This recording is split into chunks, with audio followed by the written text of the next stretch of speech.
Deputado federal Luiz Carlos Mota, bom dia. Bom dia, Darcio. Prazer estar falando de novo com você.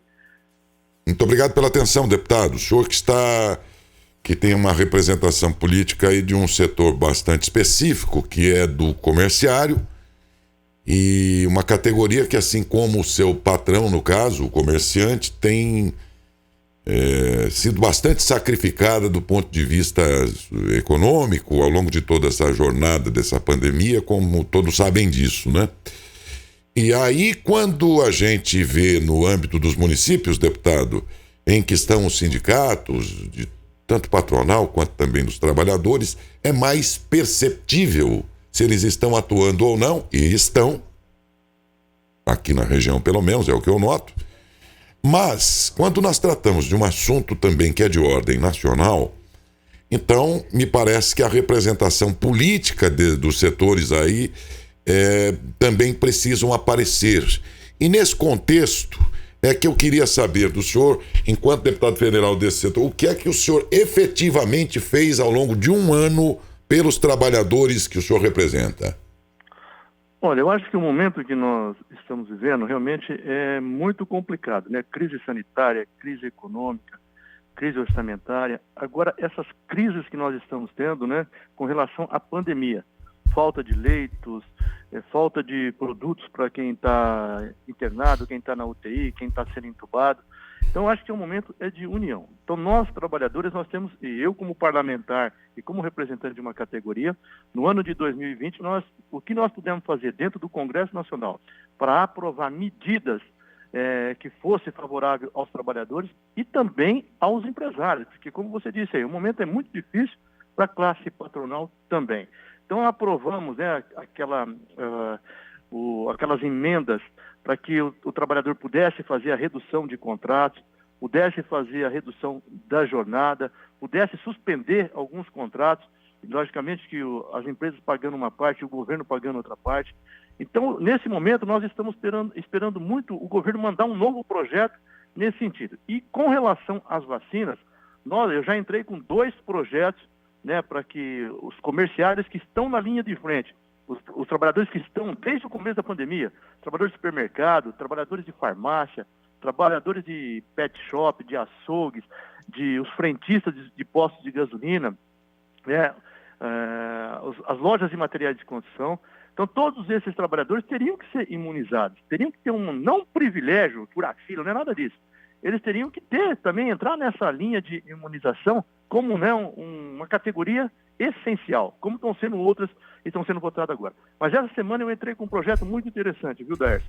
Que é o seguinte, nós pegarmos 10% da contribuição que o Sistema S faz, que as empresas fazem para o Sistema S, porque o Sistema S, nesse período de um ano, também não teve muitas atividades. Os CETs estão parados, né? Então, que pegasse esse dinheiro para que a gente pudesse usar esse dinheiro para vacinar os trabalhadores do comércio que estão aí, que estão querendo abrir loja, os shoppings estão fechados. Se esses trabalhadores estiverem vacinados, já é uma tranquilidade a mais para o trabalhador e também para os clientes que vão na loja e saberem que esses trabalhadores estão imunizados.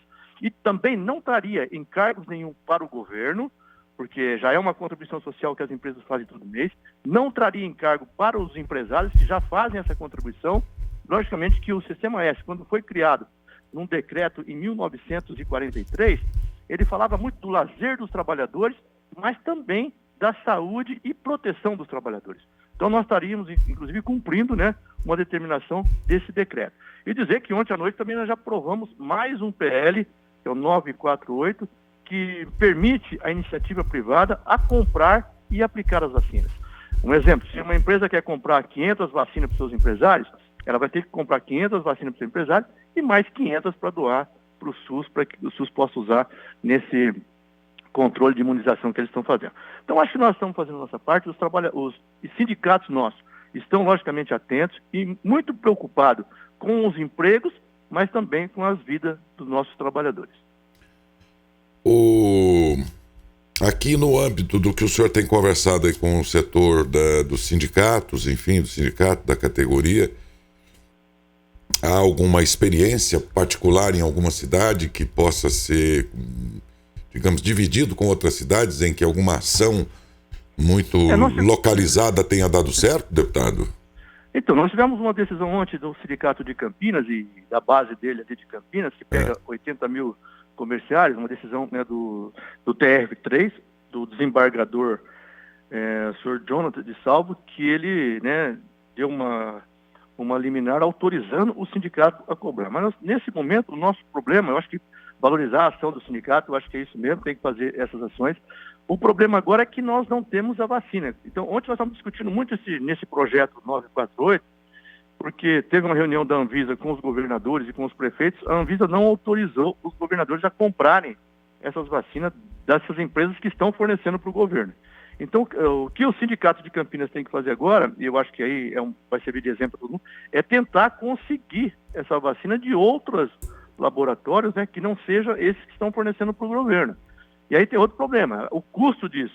Então precisa também ter uma parceria com as empresas para ver quem vai bancar isso. Por isso que nós já estamos na frente, ver se nós aprovamos esse projeto que eu entrei, né, que pega uma parte, uma contribuição do Sistema S para a gente usar para vacinar os trabalhadores desse setor do comércio. Enfim, toda e qualquer ideia aí, seja por força de projeto ou até já de deliberações tomadas até pela presidência, nessa questão de empresas passarem a comercializar também vacinas, o governo fez lá uma consideração naquilo que ele já decidiu de uma parte dessas vacinas serem destinadas ao SUS e outras depois numa segunda etapa seriam vendidas por essa empresa e tal. E agora, hoje também estava vendo aí, o senhor próprio estava considerando aí essa possibilidade de que as empresas comprem e tudo. E sempre que se fala sobre isso, discute-se que essas, vamos dizer assim, essa parte comercial das vacinas, ela pode, evidentemente, destinar uma parte para o próprio sistema de saúde ou, enfim, ter alguma finalidade além de uma empresa ganhar dinheiro, vamos dizer, com a comercialização. Não dá para incluir essa categoria que é tão numerosa e está tão exposta, como o senhor disse, e é verdade. Por exemplo, nessas leis, então, isso que nós colocar a categoria lá dentro desse contexto de que uma empresa que vai comercializar isso vai destinar X vacinas, por exemplo, para o comércio. Aí, entendeu? Porque assim, o presidente já deliberou sobre isso, que as empresas poderão comprar em um certo momento as vacinas, mas também obrigatoriamente terão que destinar ao SUS uma parte e tal. O governo tratou de cuidar de ficar com uma parte disso, mas também permitir que empresas explorem isso e tal. E eu fiquei pensando que uma categoria numerosa como dos comerciários, hoje o comércio e o pequeno comerciante é o grande contratador de mão de obra desse país. Vamos lembrar disso, né? Então, se não haveria a possibilidade que dentro desse contexto aí, das leis que vão sendo criadas, o deputado, quem sabe por emenda, enfim, incluir dentro desse contexto, as empresas poderão comercializar o produto, mas X reservarão no seu primeiro lote para o comércio.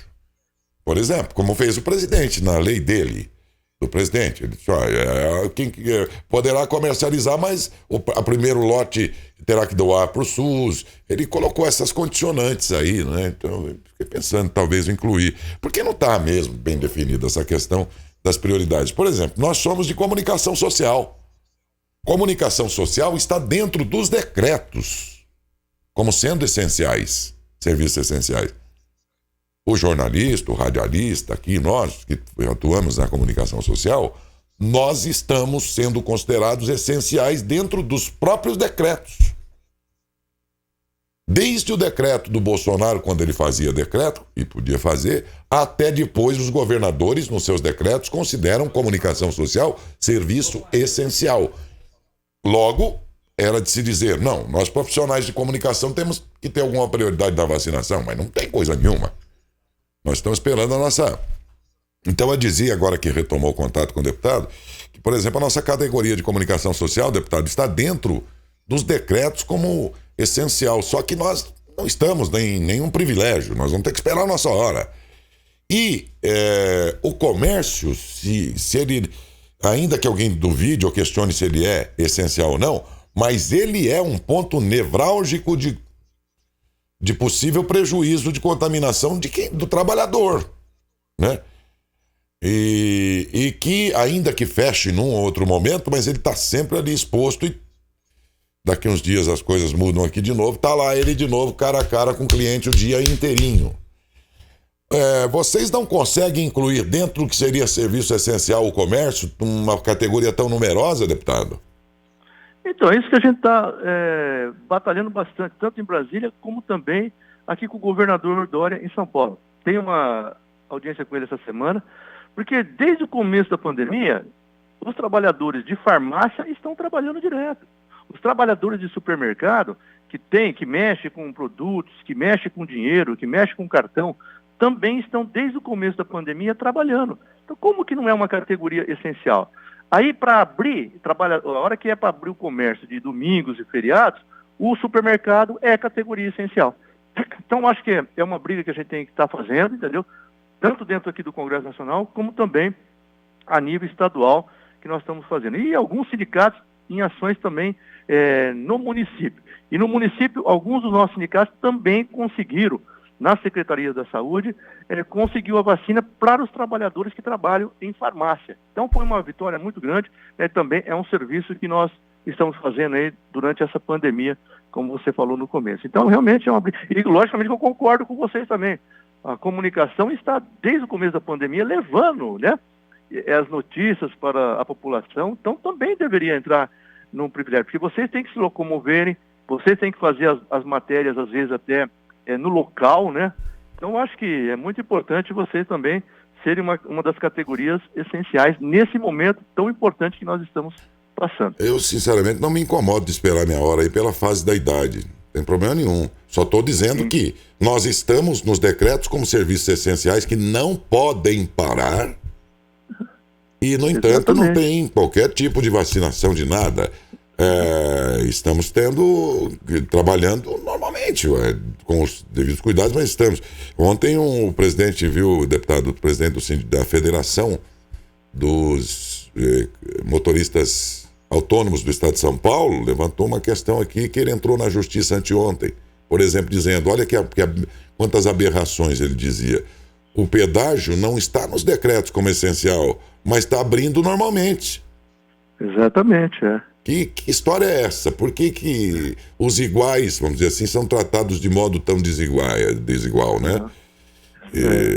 Enfim. Exatamente, Aí outra, a gente tem uma preocupação muito grande com as empresas, pequenas e microempresas que ficaram fechadas um longo período, Só que os compromissos deles estão aí. Tem que pagar os boletos, porque os bancos estão abertos, as taxas municipais têm que pagar, porque a prefeitura não isentou IPTU, não isentou taxa nenhuma. Então, realmente, algumas coisas pararam e outras não pararam, Então, quer dizer, eles perderam as receitas, mas as despesas estão normalmente vindo. Então, é realmente muito preocupante esse momento que nós estamos passando e tinha que ter uma consciência a nível geral, Aqui, no meio da sociedade, que é onde a gente vive, eu percebo nitidamente uma discussão político-eleitoral, inclusive, até por parte das pessoas e tudo. É nítido que há uma campanha eleitoral, se não no calendário do TSE, mas pelo menos na prática diária dos assuntos que as pessoas conversam. É nítido isso, Mas o senhor que está dentro do Congresso Nacional, lá dentro, o senhor percebe já que essa discussão chegou cedo demais para quem teve 4.000 mortos ontem, deputado? Não, exatamente. É uma preocupação muito grande do Congresso, inclusive, já teve reuniões a semana passada e ontem foi um alerta maior ainda de que nós temos que tomar uma providência urgente, focar todos os trabalhos da Câmara nessas questões da pandemia e tentar resolver esse problema, porque não dá para ficar tampando o sol com a peneira, e as coisas estão acontecendo, Então, eu acho que é um momento muito tenso dentro do Congresso e uma preocupação muito grande com isso, sim, viu? Eu acho que é hora de união, como eu disse, uma crise sanitária, crise econômica, crise orçamentária, e eu acho que é a participação da sociedade e nós, como políticos hoje que representam a sociedade, temos esse compromisso e essa responsabilidade. Então, eu senti ontem aqui em Brasília um clima mais de responsabilidade para a gente focar só na pandemia e tentar resolver esse problema. Não há dúvida de que se tem um parceirão do vírus nesse momento no Brasil, É a discórdia, é o país dividido. Isso aí para o vírus é uma maravilha. Então a Exatamente, gente né? tem falado, isso não é hora de dividir um país.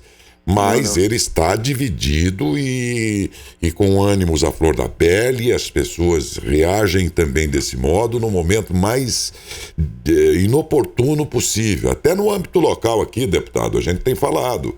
Se não é a Sim. hora da classe política e das forças vivas se juntarem, não só para a pandemia, mas para o próprio interesse do município aqui, que todos ganharão se todos estiverem juntos, né? A quem interessa a desunião, aliás, é um assunto que o vereador Dr. Pelanca comentou na sessão, nós precisamos unir a cidade em torno dela, né, dos interesses de todo mundo, não dividir. E um país dividido desse, deputado, para enfrentar uma pandemia, fica no jeito, um país dividido é tudo que o vírus quer, né? Exatamente, né? Eu acho que, como você disse, é hora de união e eu acho que está tendo esse consenso e eu acredito que tem que ter essa responsabilidade, né, dos parlamentares, do presidente da Câmara, do presidente do Senado. Eu acho que a gente sentiu isso ontem, que as coisas têm que mudar daqui para frente, senão cada dia vai ficando pior e vai se perdendo o controle da situação. Isso não pode acontecer. Deputado, muito obrigado por sua participação e gentileza de nos atender. Ô, Darcy, é um prazer falar com você, um abração para você e todos os seus ouvintes. Muito obrigado. Bom dia para você. Bom dia, bom dia.